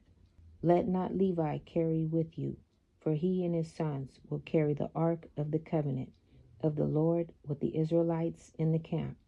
Neither let Joseph my son carry, for as a king so let his glory be. But Ephraim and Manasseh shall be in their stead. Thus shall you do to me when you carry me away. Do not neglect anything of all that I command you. And it shall come to pass, when you do this to me, that the Lord will remember you favorably, and your children after you forever. And you, my sons, honor each his brother and his relative, and command your children and your children's children after you to serve the Lord God of your ancestors always, in order that you may prolong your days in the land, you and your children's children forever. When you do what is good and upright in the sight of the Lord your God, to follow in all his ways. And you, Joseph, my son, forgive, I pray you, the wrongs of your brother, and all their wrongdoings, and the injury that they heaped on you. For God intended it for you and your children's benefit. And, O my son, leave not your brothers to the inhabitants of Egypt, neither hurt their feelings. For behold, I consign them to the hand of God, and in your hand to guard them from the Egyptians. The sons of Jacob answered their father, saying, O our father, all that you have commanded us, so will we do. May God only be with us. Jacob said to his sons, So may God be with you when you keep all his ways. Turn not from his ways, either to the right or the left, in performing what is good and upright in his sight. For I know that many and severe troubles will befall you in the later days in the land. Yes, your children and children's children. Only serve the Lord, and he will save you from all trouble. It shall come to pass, when you shall go after God to serve him, and will teach your children after you, and your children's children, to know the Lord, then will the Lord raise up to you and your children a servant from among your children. The Lord will deliver you through his hand from all affliction, and bring you out of Egypt, and bring you back to the land of your fathers, to inherit it securely. Jacob ceased commanding his sons, and he drew his feet into the bed. He died and was gathered to his people. And Joseph fell on his father, and he cried out and wept over him, and he kissed him, and he called out in a bitter voice, and he said, O my father, my father. His sons, wives, and all his household came and fell on Jacob, and they wept over him and cried in a very loud voice concerning Jacob. All the sons of Jacob rose up together, and they tore their garments, and they all put sackcloth on their loins. They fell on their faces, and they cast dust on their heads toward the heavens. And the thing was told to Osnath, Joseph's wife. She rose up and put on a sack, and she, with all the Egyptian women, came and mourned and wept for Jacob. Also all the people of Egypt who knew Jacob came all on that day when they heard this thing, and all Egypt wept for many days. Also from the land of Canaan the women came to Egypt when they heard that Jacob was dead, and they wept for him in Egypt for 70 days. It came to pass after this that Joseph commanded his servants, the doctors, to embalm his father with myrrh and frankincense, and all manner of incense and perfume. And the doctors embalmed Jacob as Joseph had commanded them. And all the people of Egypt and the elders and all the inhabitants of the land of Goshen wept and mourned over Jacob, and all his sons and the children of his household lamented and mourned over their father Jacob many days. After the days of his weeping had passed away, at the end of 70 days, Joseph said to Pharaoh, I will go up and bury my father in the land of Canaan, as he made me swear, and then I will return. Pharaoh sent Joseph, saying, Go up and bury your father, as he said, and as he made you swear. Joseph rose up with all his brothers to go to the land of Canaan to bury their father Jacob, as he had commanded them. And Pharaoh commanded that it should be announced throughout Egypt, saying, Whoever goes not up with Joseph and his brothers to the land of Canaan to bury Jacob shall die. And all Egypt heard of Pharaoh's proclamation, and they all rose up together, and all the servants of Pharaoh, and the elders of his house, and all the elders of the land of Egypt went up with Joseph, and all the officers and nobles of Pharaoh went up as the servants of Joseph. They went to bury Jacob in the land of Canaan. And the sons of Jacob carried the bier on which he lay, according to all that their father commanded them. So did his sons to him. The bier was of pure gold, and it was inlaid round about with onyx stones and bdellium, and the covering of the bier was gold woven work, joined with threads, and over them were hooks of onyx stones and bdellium. And Joseph placed on the head of his father Jacob a large golden crown, and he put a golden rod in his hand. And they surrounded the bier, as was the custom of kings during their lives. And all the troops of Egypt went before him in this array. At first, all the mighty men of Pharaoh, and the mighty men of Joseph, and after them the rest of the inhabitants of Egypt. They were all girded with swords and equipped with coats of mail, and the trappings of war were on them.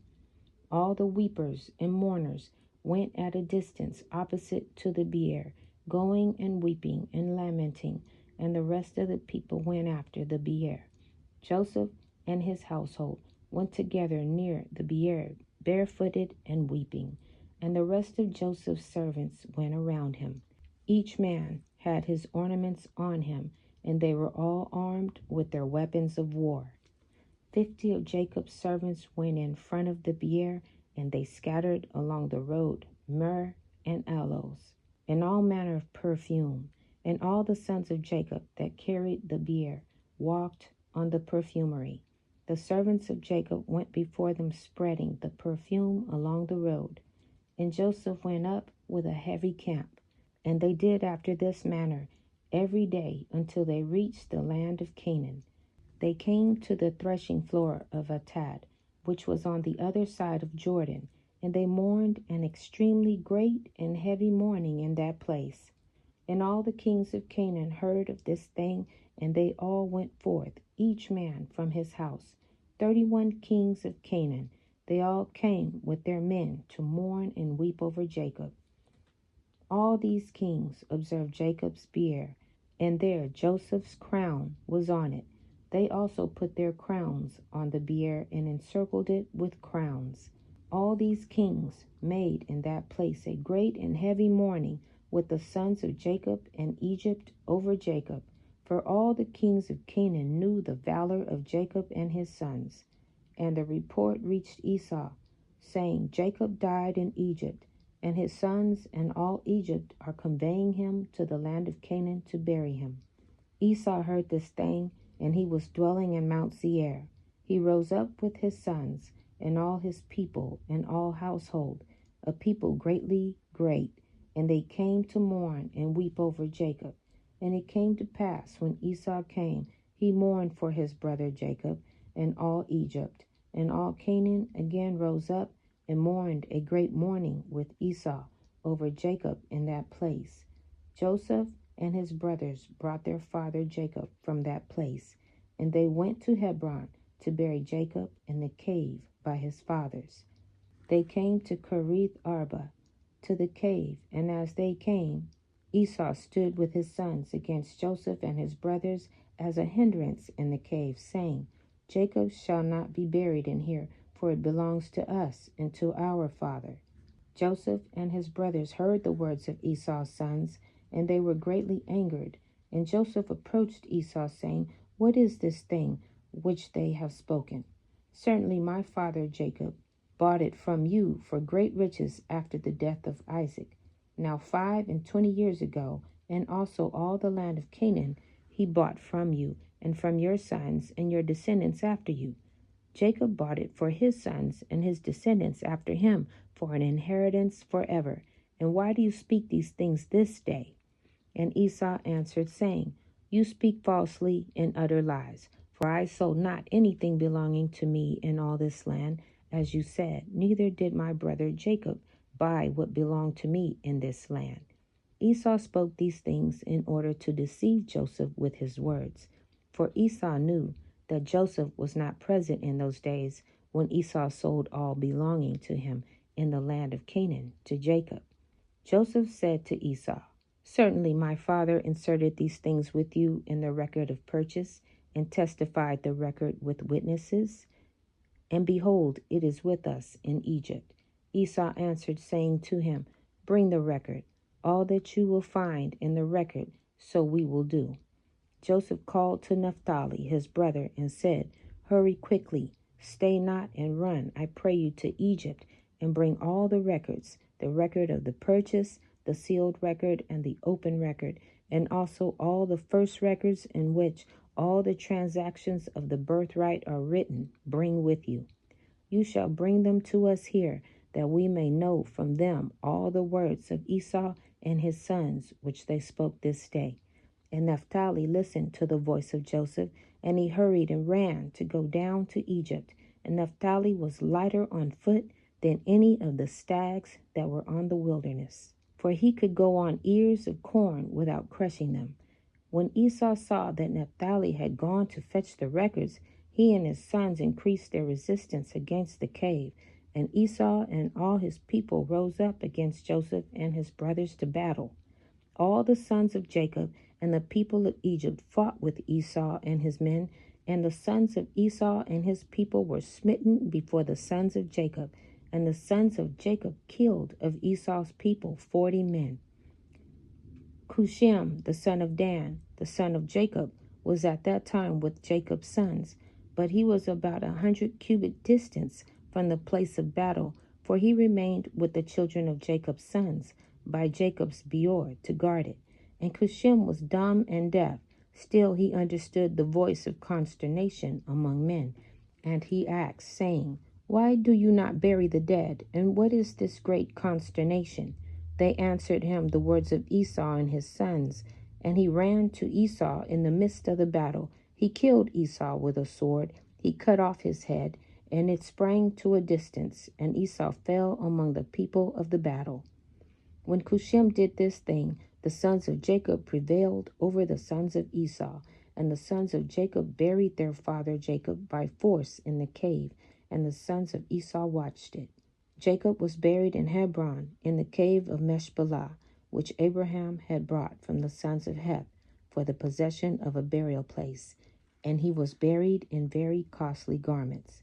No king had such honor paid him as Joseph paid to his father at his death, for he buried him with great honor, like the burial of kings. And Joseph and his brothers made a mourning of 7 days for their father. It was after this that the sons of Esau waged war with the sons of Jacob, and the sons of Esau fought with the sons of Jacob in Hebron, and Esau was still lying dead and not buried. The battle was heavy between them, and the sons of Esau were smitten before the sons of Jacob. And the sons of Jacob killed of the sons of Esau 80 men, and not one died of the people of the sons of Jacob. The hand of Joseph prevailed over all the people of the sons of Esau, and he took Zepho, the son of Eliaphaz, the son of Esau, and 50 of his men captive. He bound them with chains of iron, and gave them into the hands of his servants to bring them to Egypt. It came to pass, when the sons of Jacob had taken Zepho and his people captive, all those that remained were greatly afraid for their lives from the house of Esau, that they should also be taken captive. They all fled with Eliaphaz, the son of Esau, and his people, with Esau's body, and they went on their road to Mount Seir. They came to Mount Seir, and they buried Esau in Seir. But they had not brought his head with them to Seir, for it was buried in that place where the battle had been in Hebron. And it came to pass, when the sons of Esau had fled from before the sons of Jacob, the sons of Jacob pursued them to the borders of Seir. But they did not kill a single man from among them when they pursued them, for Esau's body, which they carried with them, increased their confusion. So they fled, and the sons of Jacob turned back from them and came up to the place where their brothers were in Hebron. And they remained there on that day, and on the next day, until they rested from the battle. It came to pass on the third day, they assembled all the sons of Seir the Horite, and they assembled all the children of the east, a multitude of people like the sand of the sea. And they went and came down to Egypt to fight with Joseph and his brothers, in order to deliver their brothers. Joseph and all the sons of Jacob heard that the sons of Esau and the children of the east had come on them to do battle in order to deliver their brothers. Joseph and his brothers and the strong men of Egypt went forth and fought in the city of Ramses. And Joseph and his brothers dealt out a tremendous blow among the sons of Esau and the children of the east. They killed of them 600,000 men, and they killed among them all the mighty men of the children of Seir the Horite. There were only a few of them left, and they killed also a great many of the children of the east, and of the children of Esau. Eliaphaz, the son of Esau, and the children of the east all fled before Joseph and his brothers. Joseph and his brothers pursued them until they came to Succoth, and they yet killed of them in Succoth 30 men, and the rest escaped, and they fled each to his city. And Joseph and his brothers and the mighty men of Egypt turned back from them with joy and cheerfulness of heart, for they had smitten all their enemies.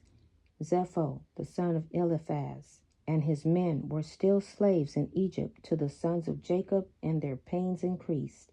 When the sons of Esau and the sons of Seir returned to their land, the sons of Seir saw that they had all fallen into the hands of the sons of Jacob and the people of Egypt on account of the battle of the sons of Esau.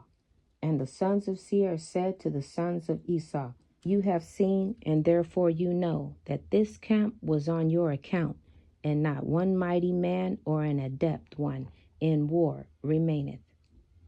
For Esau is the end of the world, and Jacob is the beginning of it that followeth." This concludes the story of Esau and Jacob. Shalom.